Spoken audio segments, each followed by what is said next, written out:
వాక్యానుసారం అంజనాదేవి ఆకాశగంగకు వెళ్ళి ఆ స్నానం ఆచరించి అశ్వత్థ వృక్ష ఛాయలో అశ్వత్థ వృక్షానికి ప్రదక్షిణ చేసి మరీ విశేషంగా మునులు భర్త యొక్క అనుమతి తీసుకుని శ్రీ వరాహస్వామి వారి యొక్క దర్శనం చేసుకుని ఆ తపస్సును ప్రారంభించారట.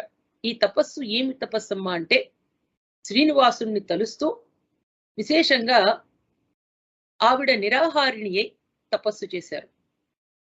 12 సంవత్సరాల ఘోర తపస్సు తర్వాత అమ్మవారికి అంజనాదేవికి అంజనానందం వీరం జానకీ శోకనాశనం కపీసమక్షహంతారం వందే లంకా భయంకరం ఓష్పదీకృతవారాసిం మశకీకృత రాక్షసం రామాయణ మహామాలారత్నం వందే అనిలాత్మజం.